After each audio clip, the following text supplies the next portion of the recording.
결혼 4번 했다고 하면 사람들이 어떤 표정 짓는지 아세요?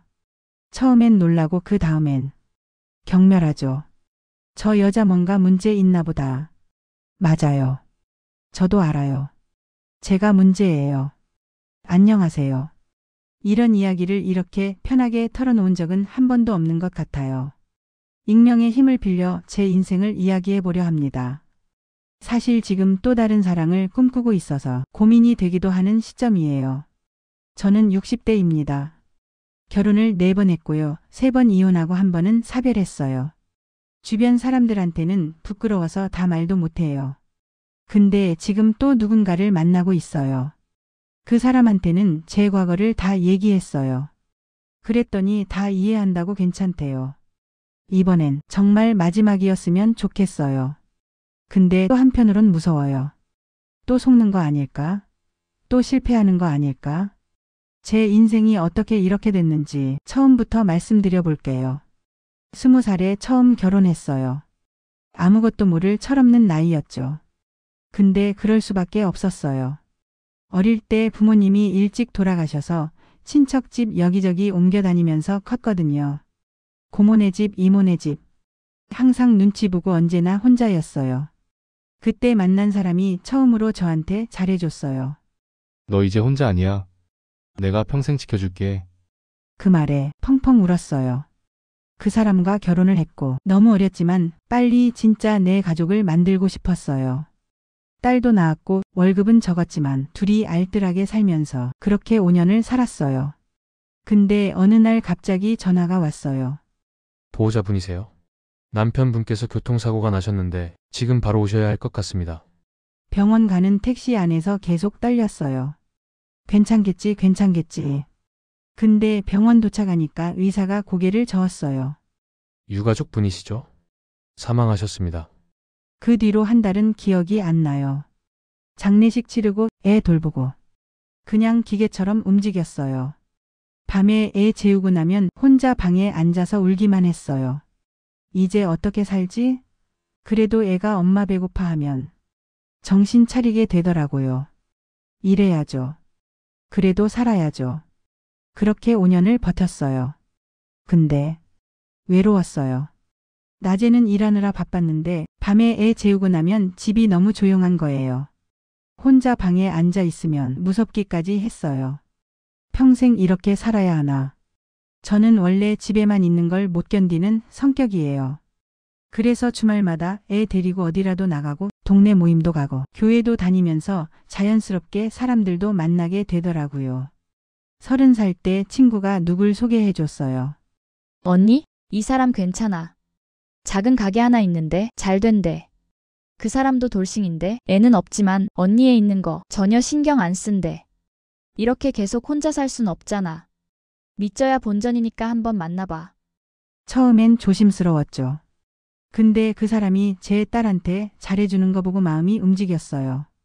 그렇게 31살에 재혼했고 1년 후에 둘째도 낳았어요. 그때는 정말 다시 행복해질 줄 알았어요. 다른 여자들처럼 평범하게 살 거라 생각했어요. 근데 문제는 결혼하고 3년쯤 지나면서부터였어요.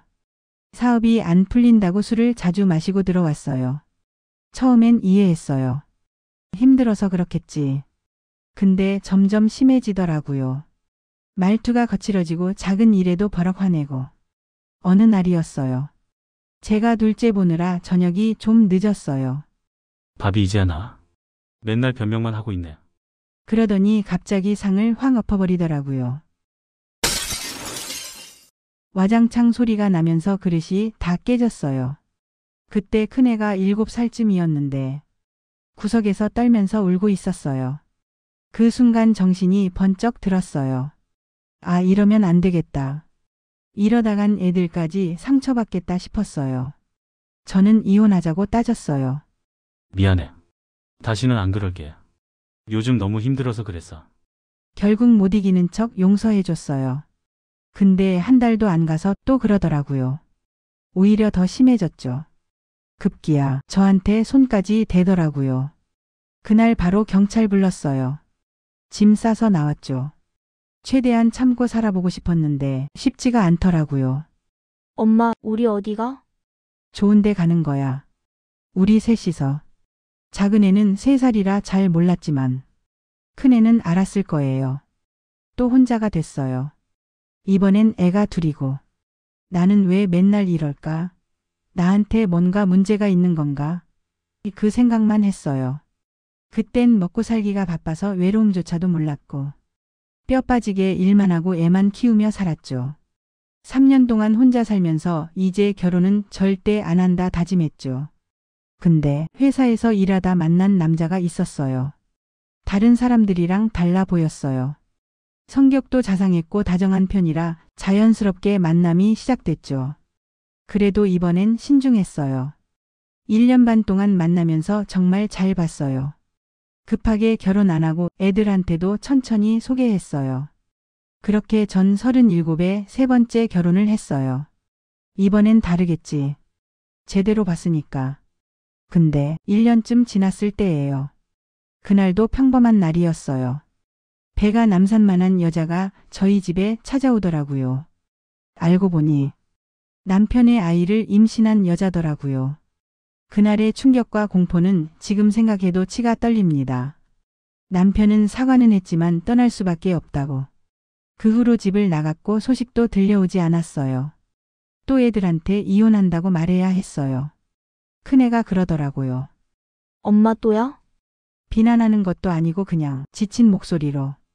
그게 제일 가슴 아팠어요. 내가 뭐 하는 짓인가. 이제 그만하자. 애들이라도 제대로 키우자. 근데 또 몇 년쯤 지나니까 외로워지는 거예요. 그맘때 우연히 만난 남자가 있었어요. 식은 안 올리고 같이 살았는데 알고 보니까 직장이 계약직이었어요. 그것도 몇 달 만에 잘렸어요.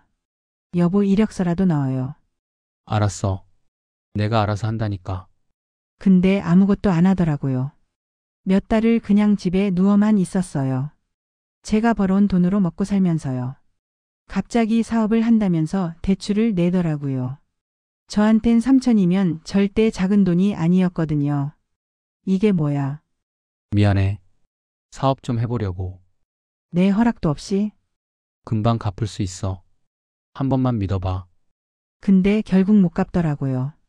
알고 보니 사업이 아니라 주식 투자한다고 빌린 거였어요. 그 돈뿐만 아니라 각종 돈 사고는 다 치고 다녔고 그 시절 도망 다니느라 이사도 여러 번 했어요. 결국 또 이혼을 할 수밖에 없었죠. 그때 첫째가 성인이 되면서 독립을 했어요. 자연스럽게 둘째도 첫째랑 같이 살게 되면서 서서히 저랑은 연락을 끊더라고요. 그래도 아이들이 보고 싶어 찾아가거나 연락을 하면 피하더라고요. 엄마, 나 친구랑 약속 있어서 나중에 전화할게. 뚝 끊어버려요. 같이 살 형편도 안 되고 정도 없는 것 같아요. 솔직히 제가 엄마로서 뭘 해줬나 싶어요. 근데 보고는 싶어요. 진짜 너무 보고 싶어요. 고생시킨 게 많이 미안하고 그 뒤로 혼자 살았어요. 이제 진짜 혼자 살아야지. 애들한테 더 이상 창피 주지 말자. 한날은 너무 답답해서 만신집에 찾아간 적도 있어요. 그 무당이 제 얼굴 보자마자 한숨을 쉬더라고요. 제가 온갖 안 좋은 살도 많고 쌍두아살에 역마살까지 있대요. 남자가 계속 꼬이는 팔자라고 하더라고요. 남자 없으면 못 살 팔자라고. 그때 잘 살게 해달라고 초도 키고 많이 빌었어요. 근데 거기서 울고 빌었다고 제 인생이 달라지진 않더라고요. 그 뒤에 만난 남자는 꽤 오래 알았는데 서서히 가깝게 지내게 됐어요. 결혼 생각은 당연히 안 했었고 좋은 인연 정도로만 생각하며 만났었는데. 당신이 우리 남편 만나는 사람이야. 네? 남편이요? 이 사람 유부남이야. 순간 머리가 하얘졌어요. 그 여자가 갑자기 제 머리채를 잡더라고요. 주변 사람들이 다 쳐다봤어요. 진짜 몰랐다고요. 몰랐다고? 웃기고 있네. 이 나이에? 흠신 두들겨 맞았어요. 얼마나 창피했는지 그냥 도망쳤어요. 그 남자는 그 뒤로 연락도 안 됐고요. 한동안 집 밖에 못 나갔어요. 동네 사람들이 다 봤을 텐데. 그리고 50살 넘어서는 더 웃긴 일도 있었어요.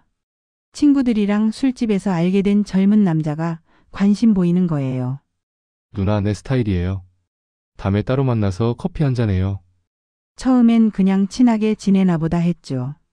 근데 자꾸 선물 사달라고 하는 거예요. 예쁜 누나 나 옷 한 벌만 사줘. 이거 진짜 갖고 싶은데. 누나는 나 안 예뻐? 나 누나 좋아하는데. 그러면서 손도 잡고. 그때는 이 사람이 나한테 관심 있나 보다 했어요. 근데 누나 나 급한 일 있어서 그러는데 100만 원만 빌려줘. 다음 달에 바로 갚을게. 그때 정신 차렸죠. 이거 제비구나. 미안한데 나 돈 없어. 에이 누나 있잖아. 이것밖에 안 되는 사이야? 딱 잘랐어요. 다행히 돈 주기 전에 알아차렸어요. 제가 금전적으로 여유롭지 않다는 걸 아니까. 그쪽도 금방 포기하더라고요. 정말 제 인생이 왜 이렇게까지 꼬였나 싶어요. 나한테 뭔가 문제가 있는 건가? 왜 맨날 이런 사람만 만나는 거지? 그렇게 또 몇 년을 혼자 살았어요. 이제 나이도 많고 그냥 혼자 사는 게 나아. 근데 또 남자가 꼬이더라고요. 제가 장사하는 곳에서 알게 된 사람인데 이 사람은 뭔가 달라 보였어요. 조용하고 강요하는 것도 없고 편하고 제 얘기도 잘 들어주고요. 저랑 같이 남은 인생 살 생각 없으세요? 심장이 두근거렸어요. 근데 동시에 무서웠죠. 사실 결혼을 4번이나 했었어요. 다 실패했고요. 애들도 둘 있고. 알아요, 말씀하셨잖아요. 그래도 괜찮아요. 과거는 과거잖아요. 저는 지금의 당신이 좋은걸요. 함께 늙어가고 싶어요. 그 말 듣고 울컥했어요. 근데 한편으론 또 의심이 되는 거예요. 진심일까? 나중에 또 변하는 거 아닐까? 또 속는 거 아닐까? 또 다른 여자 있는 거 아닐까? 솔직히 말씀드리면 저 이 사람 같이 살고 싶어요. 평생 외롭게 살았잖아요. 이번엔 진짜 마지막이라고 믿고 싶어요. 이젠 편하게 늙어가고 싶어요. 근데 애들한테 또 시집 간다고 말하기도 창피하고 복잡하네요. 한편으로는 걱정도 돼요. 또 실패하면 어떡하죠? 상상만 해도 끔찍해요. 주변 사람들은 뭐라고 할지. 저 여자 정말 답 없다 할 거예요. 근데 또 한편으론 이번이 진짜 마지막 기회일 것 같아요. 이 사람 놓치면 평생 혼자 살 것 같아요. 누가 저를 받아주겠어요? 이 사람도 용기 내서 저한테 말한 건데. 같이 살아야 하나 말아야 하나. 이 사람 믿어도 될까? 또 헛된 희망일까? 여러분이라면 어떻게 하시겠어요? 이 사람 믿어도 될까요? 아니면 그냥 혼자 사는 게 나을까요?